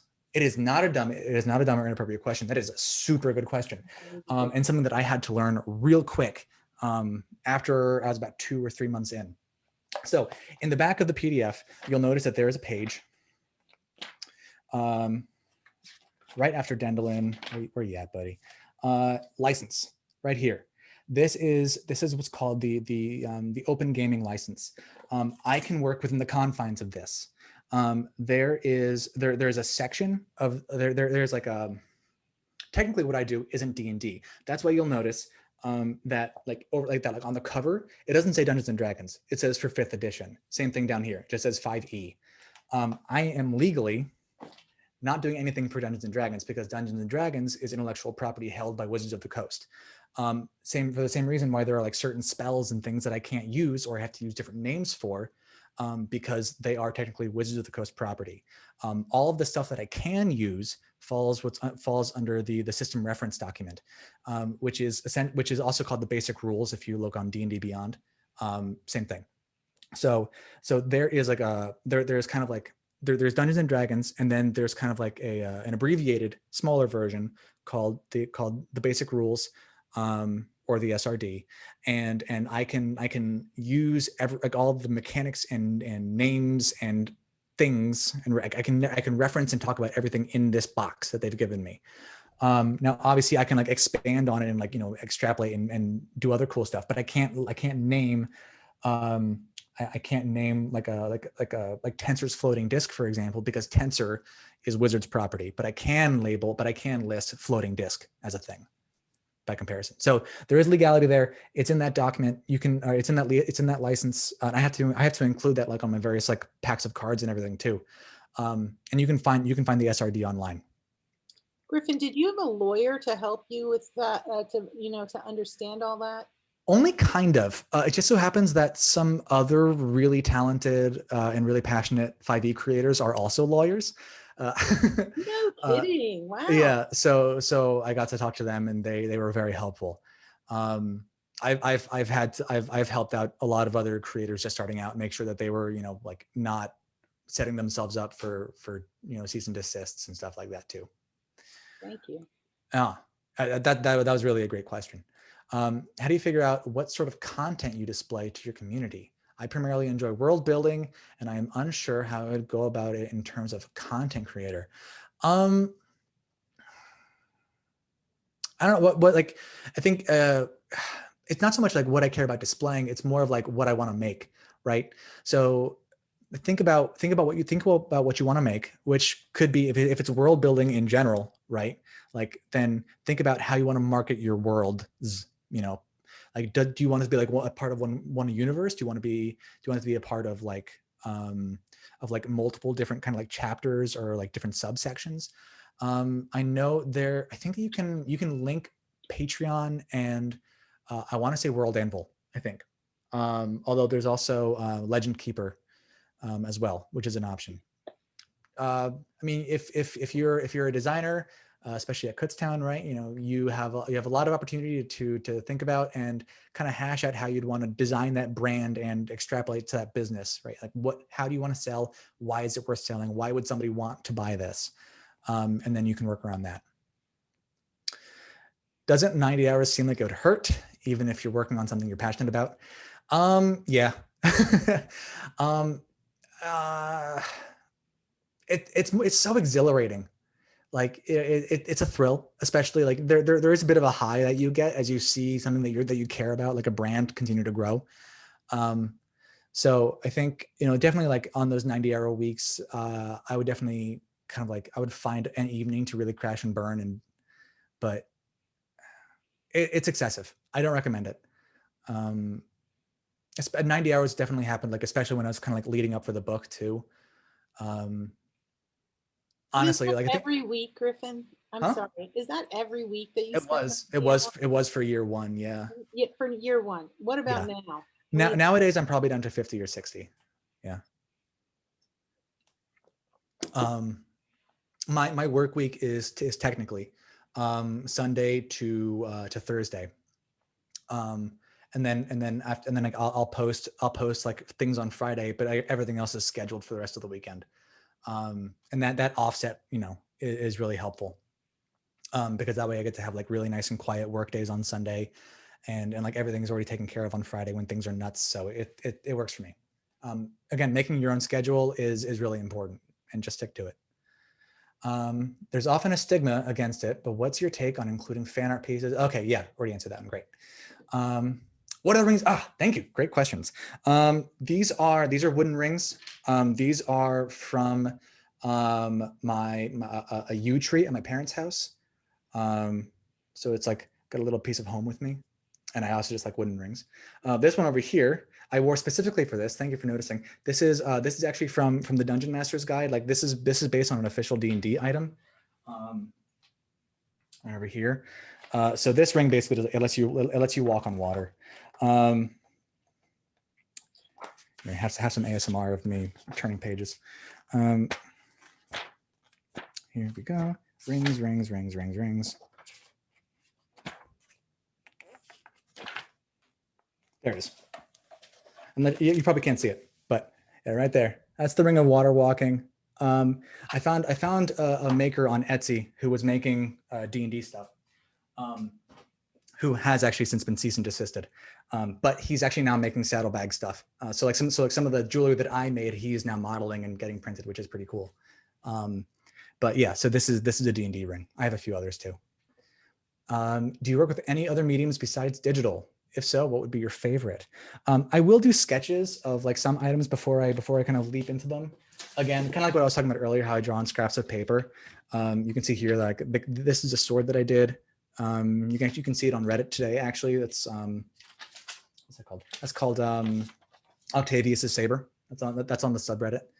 And then I'll kind of like use that as a starting point for when I go to digital. If I'm doing other art, man, I love charcoal. I hate having my hands dirty, but I love charcoal. I don't know why. I could never get traditional paints to work for me.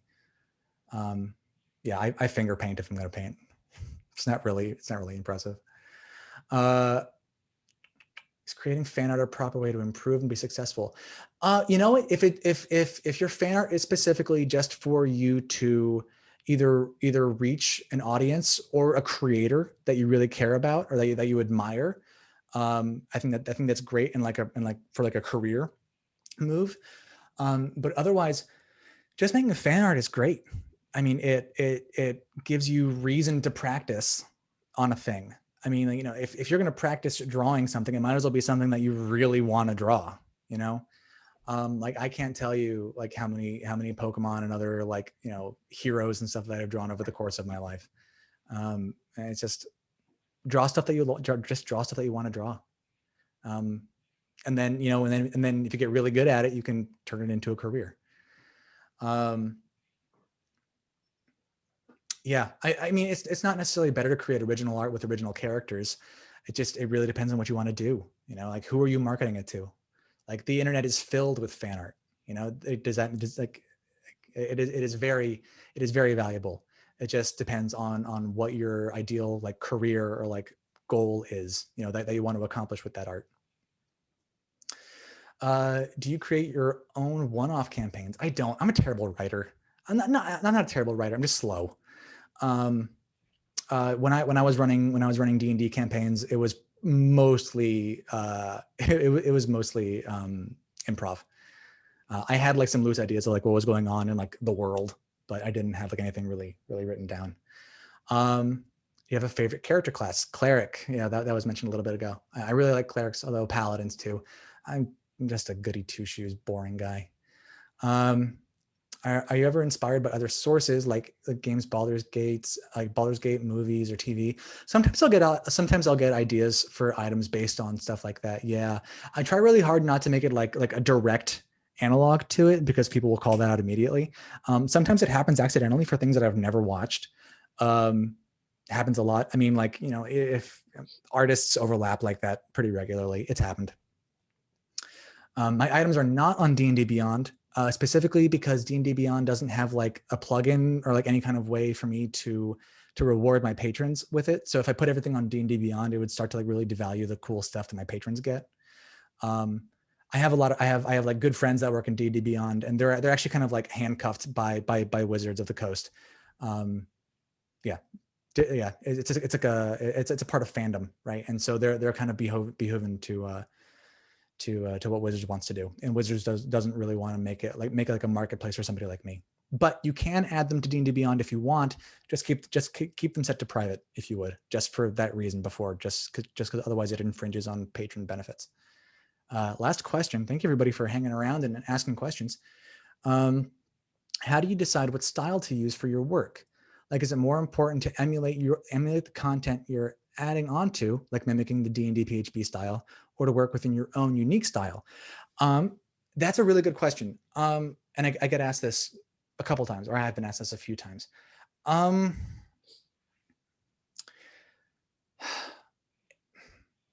don't know, because I haven't done it both ways. I've only ever made content for D&D this way, right? So I don't know like what my future would have been like if I had done a different style, right?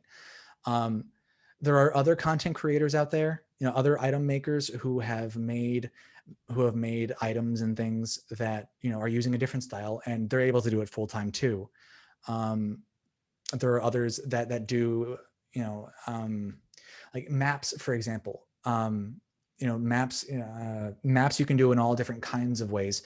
There are certain like really beautiful like painterly ones that do really well, but there are also like black and white ones that, you know, that do equally well, if not better.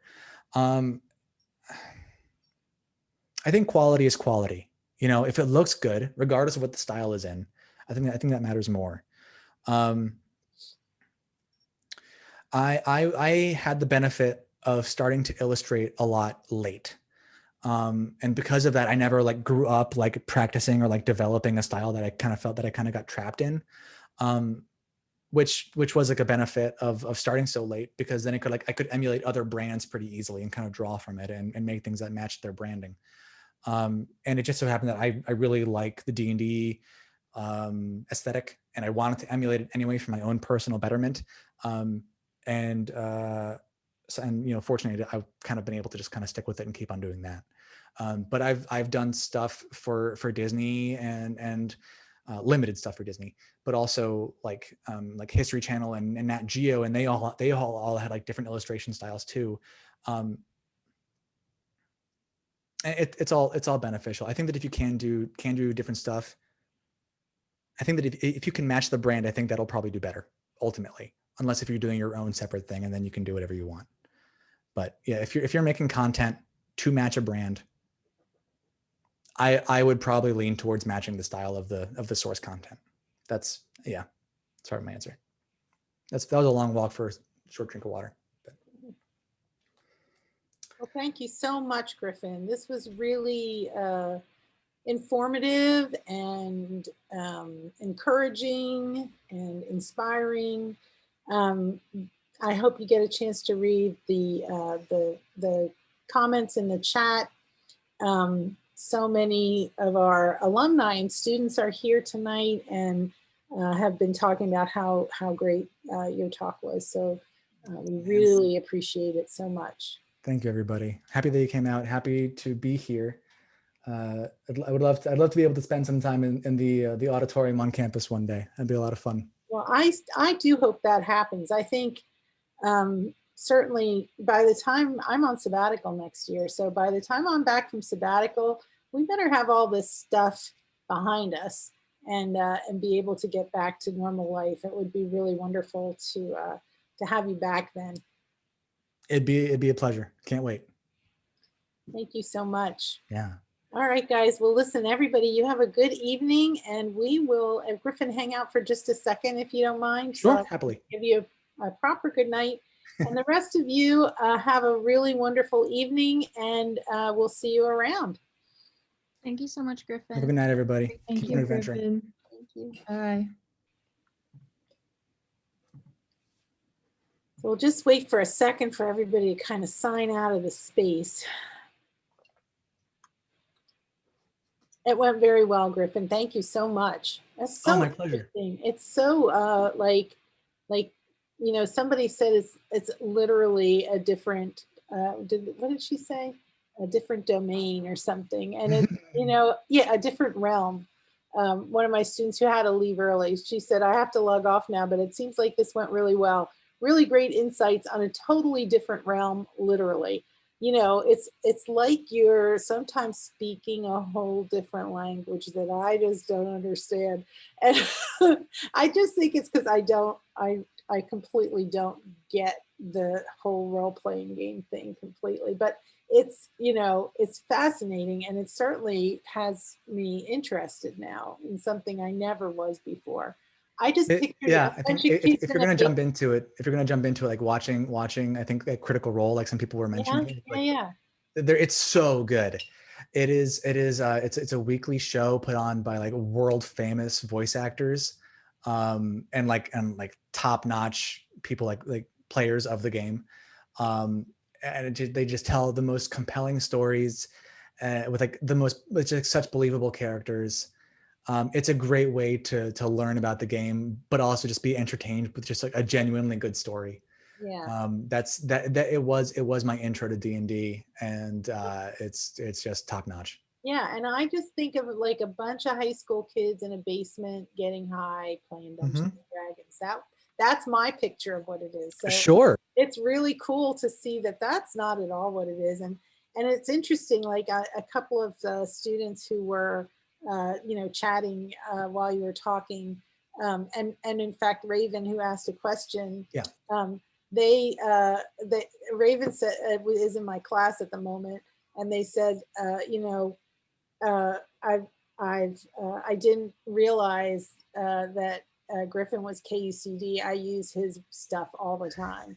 And Mary Kate, who was here, Mary Kate Henry is the designer who works at Pentagram, who's going to be doing our tour there eventually. And she said, she said, as soon as I saw your talk, I looked up his work, and I use that stuff all the time. So it's really, you know, I think this circle of D&D people is so much more diverse and interesting than I ever gave it credit for. So thank you for opening my eyes to that. Super happy to. It was an honor. I can't wait for you to get your book. It's gonna you're gonna get it shipped. I think in like a little over a week. Oh, thank you, Griffin.